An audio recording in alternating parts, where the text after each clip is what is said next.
On August 12, 2025, a Pitts S1T biplane, tail number November 51 Hotel Charlie, went down near Goodyear, Arizona, killing its pilot, a highly experienced airline transport captain. The NTSB's preliminary report has just been released, and while the final conclusions are months away, the early findings already paint an unusual and sobering picture. We're talking about a taxiway takeoff, the pilot's spouse literally chasing the airplane and trying to stop him, no radio calls, and just minutes later, a fatal spiral into the desert. Let's check it out.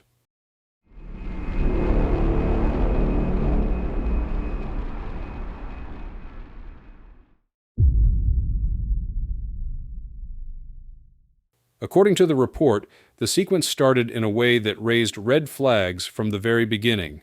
The Pitts was seen taxiing unusually fast across the ramp. No headset, no radio calls, and the pitot tube still covered with a red "Remove Before Flight" cap. Right there, you already have signs that something was off. Then came the most haunting detail. A witness saw the pilot's wife running after the airplane, yelling at him not to fly. She knew he wasn't in the right condition to be in the cockpit, and she was desperately trying to stop him. That moment sets the stage for everything that followed. Instead of taxiing to the runway, the airplane rolled onto taxiway Alpha, spun 180 degrees, and went to full power. The Pitts blasted only a few hundred feet down the pavement, even skimming dirt, before it managed to lift off. Security cameras at the airport caught the entire sequence, an unmistakably abnormal takeoff. From there, radar showed the airplane heading south. The flight lasted barely 5 minutes. In the final 14 seconds, the Pitts tightened into a left-hand spiral, the bank angle increasing until the radar track vanished.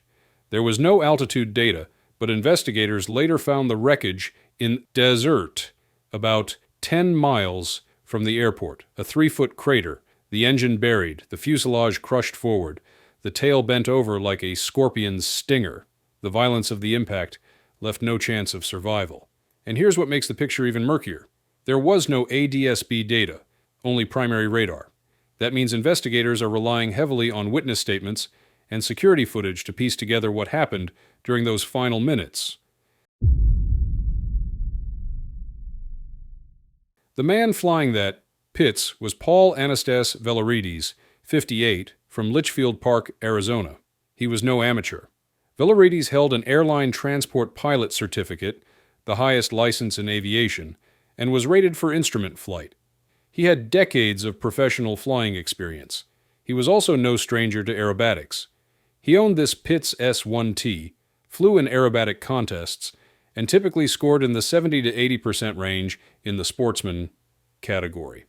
Not championship level, but certainly competent. In other words, he knew how to handle a high-performance aerobatic biplane. But in the weeks leading up to the crash, his life had taken a difficult turn. According to his wife, he had been battling severe insomnia since returning from Europe earlier that summer. We're not talking about a few restless nights. This was weeks of only a couple of hours of sleep per night, ER visits, and medical leave from his airline job. For a professional pilot, that is an enormous red flag. FAA rules severely restrict what sleep medications pilots can use, since many impair alertness. Just the day before the crash, Velorides had finally gotten a new prescription that gave him about 5 hours of sleep. By the morning of August 12th, he might have felt he was finally getting back on track. But after weeks of exhaustion, that was nowhere near full recovery. What makes the story even more tragic is how the morning unfolded. The plan wasn't to fly at all. He and his wife were supposed to pick up disability paperwork, then stop by the hangar just to charge the airplane's battery. At first, he even suggested grabbing coffee while they waited. Then he decided to run the engine for 5 minutes. But instead of shutting it down, he strapped in, told his wife goodbye, and started taxiing. That escalation, from charging a battery, to running an engine, to suddenly blasting off a taxiway, says a lot about his state of mind. Fatigue and medication don't just affect reflexes. They can warp judgment and push even experienced pilots into decisions they'd normally never make. The Pitts S1T is one of the most iconic aerobatic airplanes ever built. It's light, powerful, and razor sharp. Every control input gets an immediate response. That's what makes it such a thrilling aerobatic performer, but also what makes it unforgiving. This is not an airplane you can fly casually or when you're not 100% sharp. Landings are notoriously tricky, and the short wings mean there's little margin if you get slow near the ground. Accident history backs that up. Over the years, hundreds of Pitts accidents have ended the same way: stall, spin, impact. That risk becomes even more critical at low altitude. In this accident, the radar track resembled the kind of setup the pilot might have used to start an aerobatic sequence. But instead of pulling into a routine, the airplane spiraled down.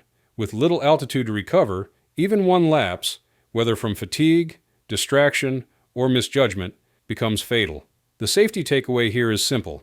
The Pitts demands an alert, disciplined pilot, and it demands altitude. Without both, the airplane offers no second chances. That's true not just for Pitts pilots, but for anyone flying a high-performance machine. You need margin and a clear head. This accident also highlights one of the most insidious risks in aviation: human performance limits. Science has shown time and again that fatigue is the equivalent of alcohol in the cockpit. After about 17 hours awake, you're performing as if you're legally impaired. Add sleep deprivation that builds over weeks, as in this case, and judgment and reaction time deteriorate dramatically. Medications only compound the issue. Even FAA-approved drugs can alter alertness and decision-making. That's why pilots are required to self-assess using the I'm Safe checklist: illness, medication, stress, alcohol, fatigue, emotion. In this accident, at least two of those factors, fatigue and medication, were clearly in play. What makes fatigue especially dangerous is that it undermines your ability to recognize your own impairment.